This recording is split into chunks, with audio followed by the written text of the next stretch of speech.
we went through this lengthy period where we were facing these ongoing major attacks. And the deal that had been struck at the end of the Second World War had become transformed into something rather different. What it in fact had become what it had become now was an arrangement under which our struggles were still relatively constrained, but on the other side there was no reciprocal process of making concessions. On the contrary, people were losing things. People were having things taken away from them.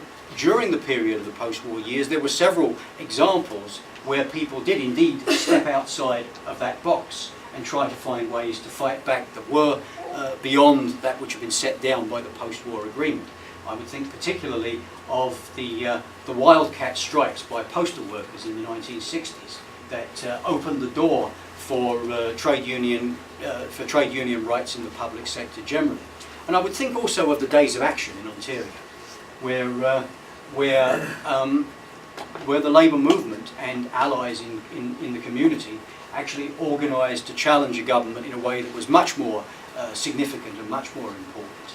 I think the endeavour could be criticised for not being carried through to the decisive result that was possible. I think it could be criticised for vacillation and contradiction, but nonetheless there was certainly a situation in this province where one of the major struggles against neoliberalism was being taken up, and people were fighting in ways that they were not supposed to do, and that was very significant. But that lengthy period of attack, it was, I would say, still a relatively incremental process. You did have regimes like Harris, like Thatcher, like Reagan. You did have regimes that were intent on accelerating the process, but they were generally replaced by, over a relatively short period of time, replaced by kinder, gentler regimes. Tony Blair or Bill Clinton or Dalton McGuinty, who would quietly consolidate the period of attack, not really grant improvements, but still we were dealing with a relatively slow process of taking back what people had won before, of pushing people down. The significant thing about post-2008 austerity is that I think that changes everything. It means that no longer is the process incremental, and no longer is the process going to be eased up on. On the contrary, it's going to be accelerated. They're going to continue with it. They don't see another way out in terms of how to deal with the crisis that emerged, and they're going to continue the attack. And I think we can look at what's unfolding here and recognise that is certainly true. So what it means, and I say this very frankly, what I think it means is that if we continue to play by the rules of the compromise, then we are no longer going to be brokering a process of gradual loss. We're going to be brokering catastrophic defeats. We're going to be brokering a situation where we're going to get smashed, where trade unions are going to get hammered, where social programs are going to be destroyed, where communities are going to be devastated. And that's, I think, whether we want to accept it or not, I believe that is the challenge that we face, and that is the crisis that we find ourselves in. That is the crossroads that we find ourselves in with regards to the austerity agenda. I mean, last week the Canadian Union of Postal Workers had their convention in the city of Toronto, and in one of their lunch periods they chose to organise a march, and the march took the form of shutting down Bay Street.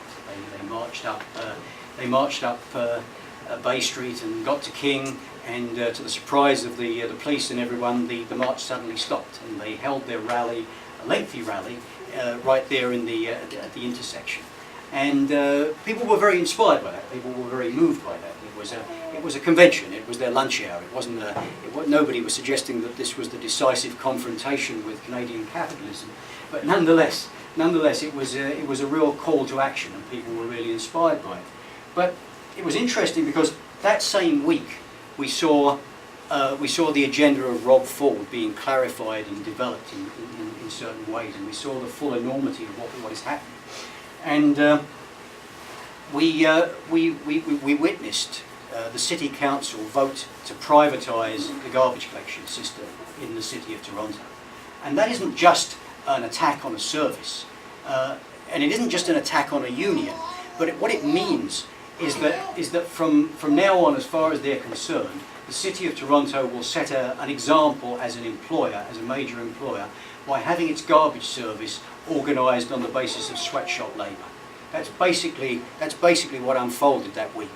And we also became aware of the fact that as they move towards, and this is no longer any secret, as they move towards a situation of locking out city workers, that they are also openly recruiting a strike-breaking operation.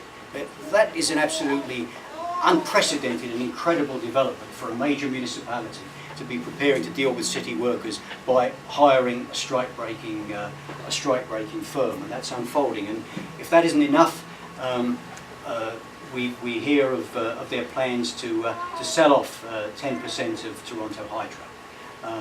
We also that week deal with a situation where they put up for sale over 700 units of public housing in the City of Toronto, in a situation where there's a crisis of homelessness, in a situation where the waiting list for public housing in the City of Toronto is filled by over 70,000 people.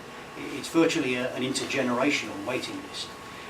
You apply for it, and at least 10 years later, you begin to think in terms of when you're actually going to get a unit. And in that context, they put up homes for sale to sell them off, and that's only the start. They intend to destroy public housing. There's absolutely no question of that. And I deal a little bit with Rob Ford because we're saddled with this individual, but that's just the municipal level of government. I mean, provincially, we staved off dealing with a provincial Conservative government, but I think we would be deluding ourselves if we said that means that austerity is not going to be delivered at the provincial level. We've seen the cut to the special diet that's dealt with in that film, but there's many other deeper attacks that are going to unfold, and federally, the Harper government has now gone the same route as Ford and hired corporate consultants on how they can impose austerity. Just as Ford hired KPMG, so they've hired corporate consultants, and there's no question that we're going to see from Harper, Flaherty, a period of intense austerity. And of course, under a federal system of government, these things compound. When the federal government imposes austerity, it's imposed on the provinces, who pass it on to the municipalities, etc., etc. So, absolutely incredible attacks coming down.